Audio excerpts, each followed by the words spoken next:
हमारे रक्षा मंत्री ने यह कहा है कि पाकिस्तान ऑक्यूपाइड कश्मीर भारत का पार्ट है, यहाँ पर मां शारदा शक्ति का वास है। और यहाँ पर आप देख पाओगे ये कह रहे हैं, हाउ इज इट पॉसिबल कि बाबा अमरनाथ जो इंडियन साइड है कश्मीर की यहाँ पर है, मगर मां शारदा शक्ति जो है ये लाइन ऑफ कंट्रोल के पार करके है। और यहाँ पर आप देख पाओगे इनकी स्टेटमेंट, पाक ऑक्यूपाइड जम्मू कश्मीर यह भारत का हिस्सा था, है और रहेगा। हम इसको मानते रहेंगे बहनों भाइयों से, हम कभी भूलेंगे नहीं। ये कैसे हो सकता है?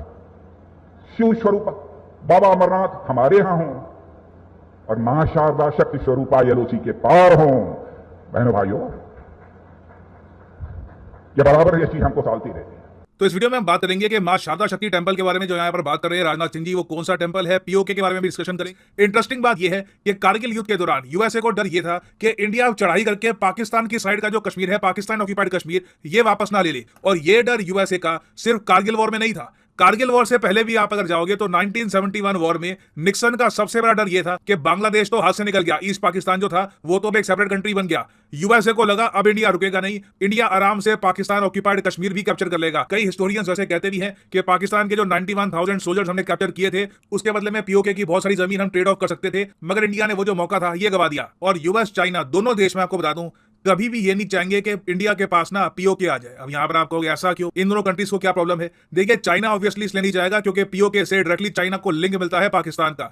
दूसरी बात यहां पर यह है, यूएस ऐसा नहीं चाहेगा। इसके ऊपर एक बहुत ही अच्छी किताब लिखी गई थी, व्हाई नेशंस फेल। वहां पर बताया गया था कि यूएस किस तरीके से सोचता है, किस तरीके से वो एनविजन करते हैं दूसरी कंट्रीज की प्रोग्रेस। तो यूएस डेफिनेटली ये चाहता है कि इंडिया उतना स्ट्रांग रहे कि चाइना को ब्लॉक करता रहे एशिया में, मगर इतना जरा स्ट्रांग भी ना बन जाए कि चाइना के साथ साथ एक और नया जायंट खड़ा हो जाए जिसको यूएस कंट्रोल नहीं कर पाएगा। अब हालांकि मैं यहां पर यह बात ऐड कर दूं कि पीओके के इशू को लेकर इंडिया को सपोर्ट करना चाहिए, नहीं करना चाहिए, इस इशू पर यूएसए में दो कैंप आपको मिलेंगे। एक कैंप कहता है कि पुरानी नीति अपना कर रखो, पीओके इंडिया के पास नहीं जाना चाहिए। फिर कई पॉलिटिशियंस है यूएसए में, उन्होंने ये कहा है कि अगर इंडिया के पास पीओके होता तो इंडिया एक्चुअली एक्टिवली हेल्प कर पाता यूएसए की अफगानिस्तान में। तो पाकिस्तान ऑक्यूपाइड कश्मीर स्ट्रेटेजिकली बहुत इंपॉर्टेंट है। इसीलिए आपने देखा होगा हमारे विदेश मंत्री डॉक्टर एस जयशंकर कह चुके हैं काफी बार कि पीओके बिलोंग्स टू इंडिया, हमारी बस उस पर जुरिस्डिक्शन नहीं है। जुरिस्डिक्शन इन द फ्यूचर बिल्कुल आ जाएगी। हमारे विदेश मंत्री कह चुके हैं, अब डिफेंस मिनिस्टर ने भी कह दिया। अब यहां पर मुझे ऐड करना पड़ेगा, चाइना ने इंडिया को एक बार को यह प्रस्ताव दिया कि आप पीओके का जो ये सपना ये छोड़ दो, इसके बजाय आप क्या करो कि हमारा जो बेल्ट एंड रोड इनिशिएटिव है इसको ज्वाइन कर लो। आप भी पाकिस्तान की तरह ना हमारी एक इकोनॉमिक पॉलिसी बन जाना, हम आपको लोन वगैरह प्रोवाइड करेंगे, डेट ट्रैप में फंस जाओगे। और वैसे मैं आपको ये बता दूं, अब ये मत सोचना कि चाइना का ये ऑफर तो हम रिजेक्ट ही कर देते। इंडिया में जो भी कल्चर आ रहा है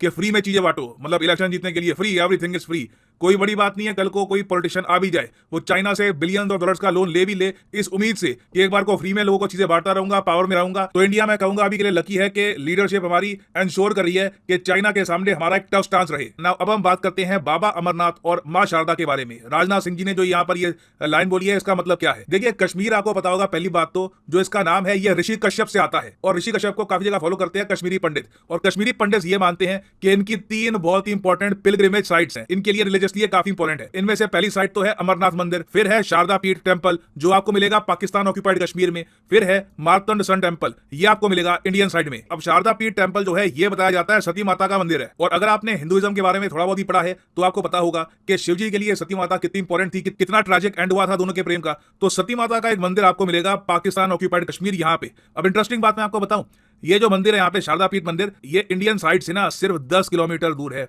काफी बार डिस्कस किया गया है इंडिया में कि ये जो एरिया इसको तो हम आराम से कैप्चर कर सकते हैं। चाइना भी यहाँ पर इस एरिया को लेकर पाकिस्तान की जरा हेल्प करने के लिए आएगा नहीं, क्योंकि चाइना भी सोचेगा कि इससे जो मेन लिंक है पाकिस्तान का ये तो डिस्टर्ब होता नहीं है। तो काफी बार इंडिया में डिस्कशन हुई कि इस रिलीजियस श्राइन को हम वापस इंडिया में ला सकते हैं। अब यहाँ पर आप कहोगे वेट, अब इस श्राइन के बारे में सुना है, बीच में इमरान खान ने कुछ स्टेटमेंट दी थी इसके बारे में कि जिस तरीके से करतारपुर कॉरिडोर है उसी तरीके से बनाएंगे शारदा पीठ कॉरिडोर। इंटरेस्टिंग बात देखिए कि एक बार को इमरान खान ने इसके बारे में स्टेटमेंट दी थी, मगर बाद में रिपोर्ट्स ये आई कि पाकिस्तान आर्मी ने इस कॉरिडोर को कर दिया ब्लॉक, और तब से लेकर अब तक हमने देखा है कि यह कॉरिडोर कभी बिल्ड भी नहीं हुआ। मैं एक बार यहां पर यह कहूंगा, अगर शारदा पीठ कॉरिडोर बन जाता है तो वो भी एक बहुत ही जरा पॉजिटिव साइन होगा, मगर क्लियरली पाकिस्तान कश्मीर को लेकर पीस, स्टेबिलिटी, कॉरिडोर्स ये सब बनाना चाहता नहीं है। और इस सब के बीच में सबसे सैड बात यह है कि शारदा पीठ टेंपल की आज भी प्रॉपर्ली केयर नहीं होती। बीच में न्यूज आई थी कि यहाँ पर जमीन ये ट्रांसफर करेंगे जो मिनॉरिटी कम्युनिटी है उनको, ताकि ये लोग यहाँ पर कुछ देखभाल कर पाए। कुछ खास तरक्की आज तक यहाँ पर हुई नहीं है। तो इंडियन पर्सपेक्टिव से आप अगर देखो तो पीओके को कैप्चर करने के बेनिफिट्स बहुत सारे हैं। इन दी एंड देखिए, जब भी कोई कंट्री बड़ा स्टेप लेती है तो उसके पीछे आप कैलकुलेट करते हो कि आपको बेनिफिट्स क्या हो सकते हैं, नुकसान क्या हो सकते हैं। बेनिफिट इंडिया को यहाँ पर ये मिलता है, डायरेक्टली हमको एक्सेस मिल जाएगा सेंट्रल एशियन कंट्रीज का, हम चाबार पोर्ट पे इतना डिपेंडेंट होंगे नहीं, हम डायरेक्टली रशिया से कनेक्ट कर पाएंगे। एक इनॉर्मस एडवांटेज मिलेगा इंडिया को पीओके वापस लेने का। उसके अलावा हमारी हिस्ट्री, हमारा कल्चर, हमारी धरोहर, हमारी बहुत सारी श्राइन जिनकी कोई भी केयर होती नहीं है पीओके में, वो भी आइडल पड़ी है। तो ये भी मैं कहूंगा एक बहुत ही बड़ा फैक्टर है to eventually take back PoK, और यही बात हाईलाइट करी है हमारे रक्षा